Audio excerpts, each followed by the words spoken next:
Nos metemos en el primero de los temas para compartir con todos ustedes, analizar.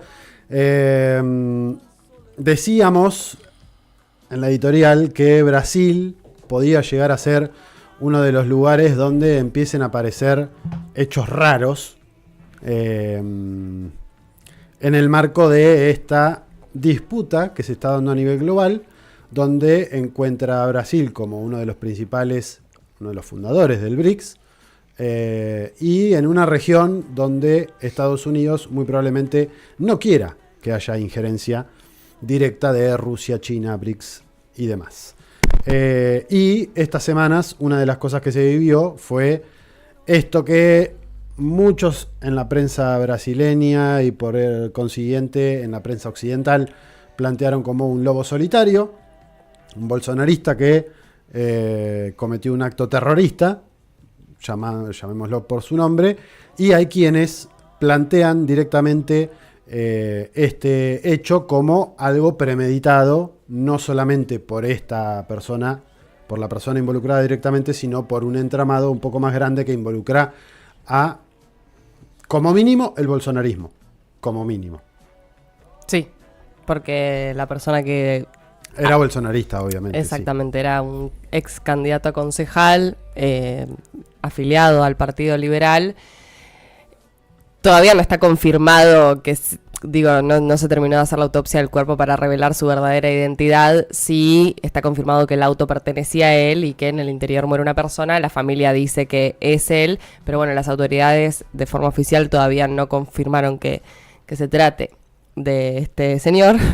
Hay que ver también ahí qué onda con eso, pero sí está claro que en el marco de lo que vos decís, Nico, hay una cuestión que me parece súper importante que tiene que ver, hablábamos bastante de la victoria de Donald Trump en las elecciones de Estados Unidos y de cómo quizás Lula se presenta en esta región en particular como un interregno, ¿no? En este avance fascista.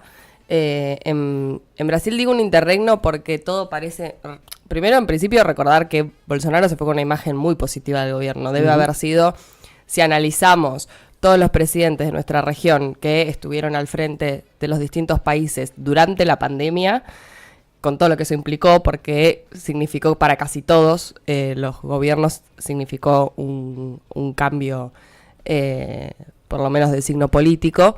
En Brasil también sucedió, pero creo que Bolsonaro fue el presidente que se fue con mejor imagen positiva, con después intento de golpe de Estado cuando asume Lula concretamente. Ahí, si están en YouTube, vemos algunas imágenes de lo que fue la explosión, pero me parece que todo parece indicar que el bolsonarismo y la derecha en Brasil todavía siguen con una fortaleza sumamente importante y que sin dudas es para analizar, sobre todo teniendo en cuenta los resultados de las elecciones municipales que analizábamos hace algunas semanas y teniendo en cuenta también que Lula está con algunos conflictos internos que también venimos abordando. Eso me parece que abre el escenario sobre todo a, pensar que Brasil es el país que sin duda hoy por hoy está entre ceja y ceja para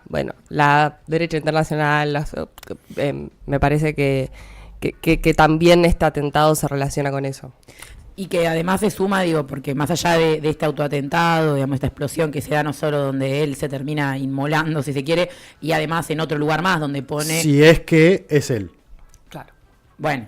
Sí, desde ya, entendiendo que sí, que es, recordemos, en el mismo lugar físico que se dio la intentona golpista tras la asunción de Lula da Silva en las últimas elecciones, y que se le suma también a un ascenso de la violencia y del crimen organizado en Brasil, que también genera, un clima social de mucho, casi una guerra abierta, podemos decir, entre paramilitares, para policías, grupos criminales, que durante el gobierno de Jair Bolsonaro fueron copando cada vez más espacios, más terrenos. Ni hablar, Río de Janeiro hace 2 semanas nada más sufrió también un tiroteo muy fuerte, terminó con 3 muertos y 3 heridos ahí, ¿no? En el medio de la calle, entre la favela, como lo venimos conociendo. Y eso también va generando, digamos, un clima de violencia que, incluso excediendo quizás este tipo de ataques más políticos, ideológicos directamente, también van generando un Brasil cada vez más difícil de controlar para Lula da Silva, que sumado a todo esto se prepara para recibir a la cumbre del G20 ya, ¿no? Pasado mañana. Claro. El 18, sí. Ya. Uh-huh. Ya. O sea, te caen los 19 presidentes, 18 presidentes más Brasil, digamos, 18 presidentes de las potencias emergentes, si se quiere, así denominadas del mundo, más la Unión Europea y representantes de la Unión Africana, que también forman parte del G20, lo cual implica también una comitiva y preparativos dobles o hasta triples para supuestamente garantizar la seguridad de esta Estado. llegada. Como mínimo, seguridad de Estado para los 19 presidentes o representantes de alto rango, más toda la comitiva de funcionarios y empresarios que viajen con esos presidentes. Y que a raíz de eso no te pase que alguien se baje. Que también, digo, puede pasar.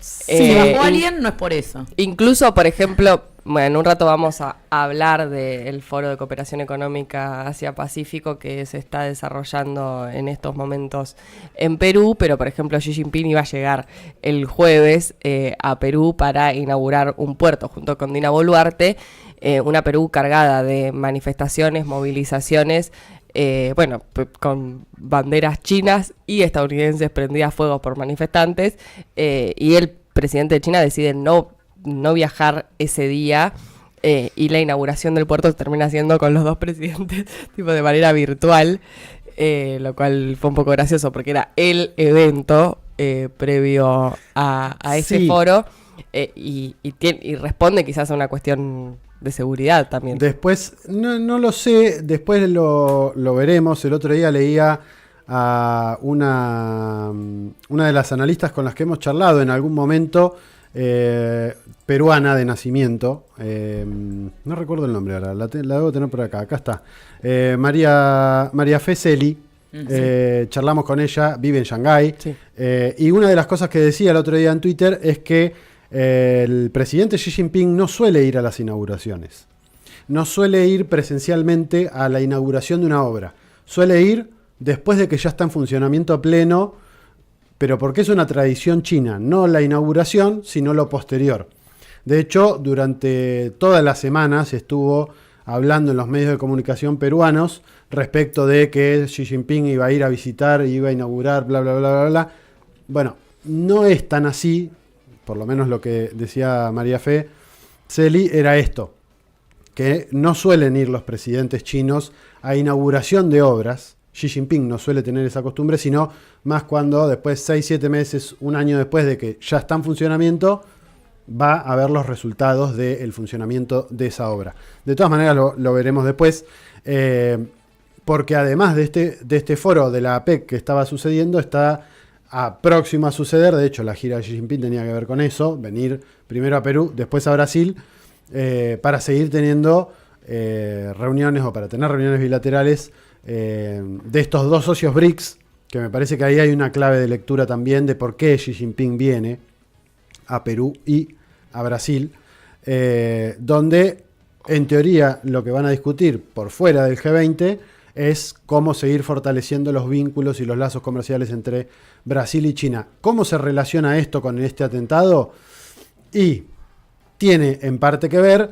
Hay algunos que plantean que en realidad la discusión está más centrada en los puntos locales y tiene más que ver con la supuesta amnistía que se iba a dar a lo que sucedió el 8 de enero del año pasado cuando asume Lula da Silva, donde se estaba planteando, algunos partidos políticos o algunos sectores plantean la amnistía para quienes estuvieron, otros plantean que no. Y hay algunos que se preguntan o que analizan o que ven que este hecho puede haber sido el acabose de esa posibilidad. Como en el marco de la negociación de si se va a dar o no se va a dar, un hecho terrorista como este acaba con la posibilidad de que suceda una amnistía para toda esa gente. Obviamente eso genera más ruido interno y puede generar que Brasil o que Lula tenga que usar otro tipo de negociaciones o elementos, o otras, tenga que usar su cintura política para ir acomodándose a otra realidad. Y eso también puede tener que ver con el marco más macro. Un paréntesis respecto al atentado del 8 de enero. Ustedes recordarán que hay 61 brasileros involucrados Directamente. en el atentado que estaban aquí en Argentina. Esta semana la Justicia Federal de nuestro país solicitó a Interpol la detención de la totalidad de los 63 bolsonaristas porque Brasil pidió la extradición y 2 fueron detenidos aquí en nuestra ciudad de La Plata. Sí. Increíble, sí. Estaban acá los tipos, entre nosotros, caminando en nuestras calles. Llegaron a Capital Federal, dijeron, ¿para dónde vamos? Uno vino para acá. ¿Dónde te escondes de la justicia brasilera? En La Vamos ahí, que Plata. hay muchos estudiantes. Sí. Bueno, nada, no, era un dato de color está y bien. un paréntesis. Bueno, sí, recordemos que son más de 200 los brasileños que están involucrados en estas causas judiciales. Sí, 63 Muchos que de estaban ellos- aquí en Argentina. Claro, y muchos de ellos ya están, digamos, en procesos avanzados.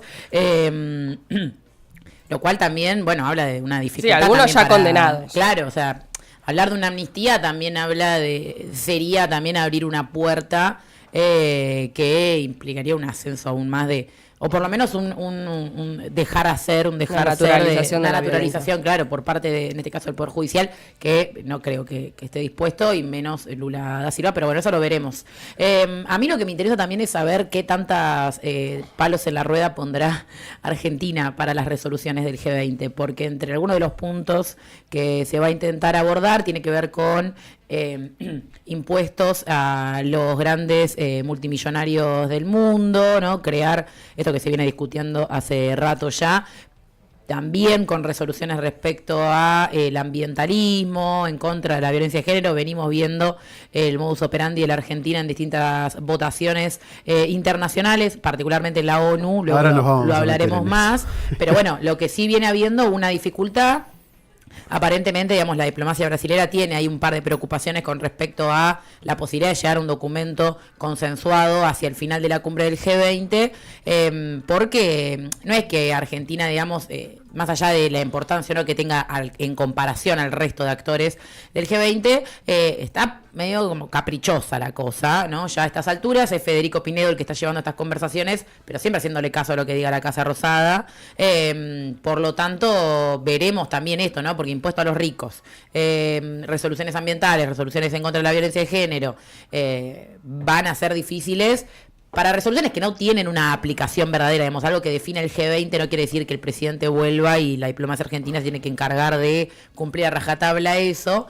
Son más como, bueno, la agenda que ese grupo está decidido a continuar, y que lo que vemos también es que quizás a diferencia de la cumbre del BRICS o demás, están discutiendo cosas que vienen discutiendo hace años, ¿no? Me parece que cuando hablamos de la agenda del BRICS hablamos de una agenda avanzada, de reconversión del mundo, de un nuevo orden mundial. Cuando miramos la agenda del BRICS seguimos hablando del impuesto a los ricos y en contra de la crisis ambiental. Me parece la misma agenda que viene llevando hace años. Y que no cambia en nada, digamos, que no tiene una aplicabilidad. De hecho, concreta. la agenda que critica Trump es esa. Más allá de que después se le pongan nombres rimbombantes como Agenda 2030, 2035, 20 no sé cuánto, la Agenda WOC. Es eso lo que se está discutiendo. No, incluso esta misma semana, Wertheim, el nuevo canciller que llegó a la Cancillería en reemplazo de Diana Mondino, manifestó que se está evaluando la posibilidad de salir del Acuerdo de París. Y al mismo tiempo también este va a ser el primer encuentro cara a cara entre Lula y Javier Milei. Es una realidad, digo, casi un año de gobierno de Javier Milei aquí en Argentina, y este va a ser el primer encuentro con el presidente que está al mando de nuestro principal socio comercial, lo cual parece insólito, sobre todo considerando que Javier Milei viajó prácticamente 10 veces a los Estados Unidos en el marco de este año. Siempre para juntarse con los trumpistas o con los sionistas. Nunca para juntarse con el gobierno de los Estados Unidos formalmente. Sí. Lo cual es más vergonzoso todavía. Ahora nos vamos a meter. Separamos.